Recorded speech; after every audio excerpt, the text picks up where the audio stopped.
Welcome back, Tamriel adventurers, and in today's video we're going to be looking at a small but very welcome quality of life change that arrived with update 49 in the Elder Scrolls Online. It's one I completely forgot about in my recent update 49 overview video, but I'm actually kind of glad, but now it gets a video all of its own. And if you haven't seen my update 49 overview video, it's going to be linked down in the description below so you can watch that after you've watched this one. So, if you've ever wanted to become a vampire or a werewolf, or maybe cure yourself of the curse later on, you'll know that historically this has often involved finding another player to bite you, paying gold to someone offering bites in zone chat, or worse still, you may have considered paying crowns for a bite or a cure, and I shudder to think, and I hope no one has ever spent crowns on something like that. But we're going to be talking in this video about the vampire and werewolf update in update 49.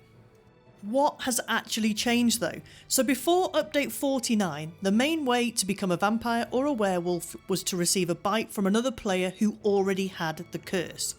You would often find people in player guilds who'll do this for free for you, which is always a bonus, I think, of being part of a player guild. Alternatively though, you could pay someone offering bites in zone chat a bit of gold to meet you at the shrine, and the shrine is also not on the map, so this also added another small layer of friction in getting a curse. But also, curse bites could only be given once every 7 days, so depending on availability, it used to be a right pain in the bum. Now there is a small chance that a certain NPC or enemies could inflict you with the curse, but I've never actually known anyone who's been cursed in this way in the Elder Scrolls Online, unlike the other Elder Scrolls games where this seems to happen more regularly. And one of my biggest bugbears with that is that Zos used to offer a bite or a cure for vampirism and werewolf in the Crown Store, meaning folks would be spending their hard-earned cash for something they could get in-game for free. So I am very pleased to hear that this has now been abolished and we have a new process. So with update 49, ZeniMax has introduced NPCs at dedicated shrines who can now infect you with the curse completely free of charge. They can also reinfect you and reinstate the skill line as it was when you were last cured of the affliction. So this means you no longer need to hunt down another player or pay gold just to access these skill lines. The shrines are discoverable and will stay on your map so you can re-find them at any time in the future really easily. And it's a real nice change that makes both vampirism and lycanthropy, which is the official name for werewolf, much more accessible, especially for new players and those who don't enjoy the social aspect of ESO. Now you can still get cursed the old way by a bite at an original shrine, I believe, but this new option removes all that friction that used to come with these curses. So if you want to become a vampire at 3 brand new shrines in the initial base game alliance zones, you will find a Caesar the Keeper greeting you. A Caesar will provide you with the option to become afflicted with vampirism, allowing you to go on to complete the required quest if it's your first time being cursed on this character. She'll also provide you with the ability to regain immediately the skill line without repeating the quest if you've previously been cursed as a vampire and completed the introductory quest before. If it's your first time though, you will still need to complete that introductory quest, but in my opinion they've made it much more accessible and there are quest markers guiding you to be able to sort that out and set it up for you. So hurrah, you're now a vampire, or a vampire again depending on your character.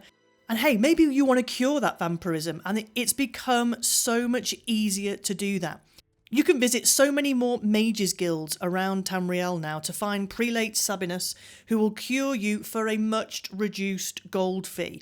The ones I've seen are 69 gold coins, which is incredibly free. But you can also get a free cure from the Crown Store. Now, Prelate Sabinus has been added to many more mages guilds across the world in update 49, so he's a lot easier to locate. But a free cure from the Crown Store, as many of them as you need to buy for as many characters you want. I stood and did it 3 or 4 times, cursing myself, curing myself, cursing myself, curing myself. And it is not a one-time offer. You can use that free cure as many times as you need. If werewolf or lycanthropy is more your thing, at 3 different shrines, again located in the same initial base game zones, you will find the werewolf NPC Firalathel. As with Aziza, Feralthel will offer you the lycanthropy curse for those wishing to become werewolves, and initiating the quest for new members of the pack. He's also going to be able to immediately reinstate the skill line for those of you who were previously cursed. You will still need to do the initial quest as per vampirism, but there's quest markers that will lead you on that to make it a lot easier as well. And on the flip side, if your werewolf days are over, you can visit Prelate Sabinus in a Mage's Guild all over Tamriel, or get the same free cure in the Crown Store as previously mentioned. So these new shrines and NPCs are located in the base game zones of Auridon, Stonefalls and Glenumbra. There are new map icons when you discover these shrines. However, if you do instigate the introductory quests, there are now quest markers leading you to where you need to go to complete these. One thing I'm going to be doing with these new shrine locations is I'm going to do them in reverse order. And by that I mean I'm going to start with the ones that I think are slightly harder or more cumbersome to get to, and finish up with the ones that I think are the easiest to get to. And for me, I think the most difficult ones to reach are in Glenumbra. So you can get to the Vampire Shrine by heading north from Lion Guard's Redoubt Way Shrine, or the one I chose was west of Crosswitch Way Shrine. And the actual location is northwest and just outside of Cath Bedraud, the kind of vampire location. So the reason I chose Glenumbra as my least favourite option for this is because of this particular shrine. It took me a little second to find it, and it's quite a little walk from the closest way shrine.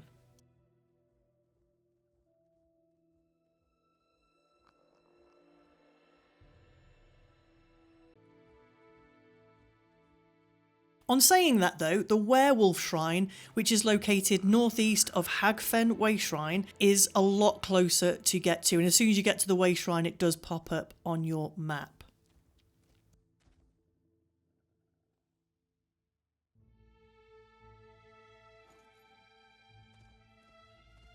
The next easiest location is in Auridon, and the Vampire Shrine again ends up being a little walk from the Way Shrine, which is why I've kept this in second position. You're going to be heading slightly northwest of Tanzelwil Way Shrine, and you're going to find the shrine hidden behind some big rocks.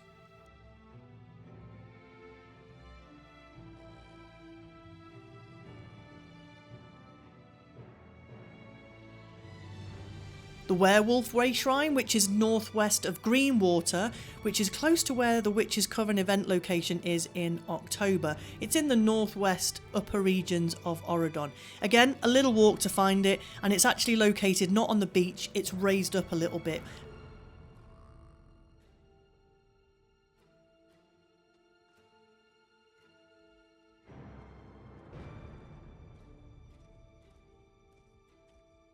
By far and away though, I think Stonefalls has the two easiest vampire and werewolf shrines to locate.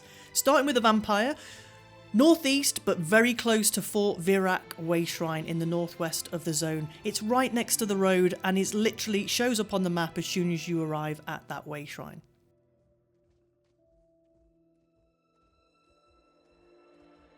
And then the Werewolf Shrine is northeast of Sulphur Pools Way Shrine, very close to the road again, and it pops up straight away on your map, making these two in Stonefalls the easiest ones to get to quickly get your new curse or your reinstatement of these skill lines.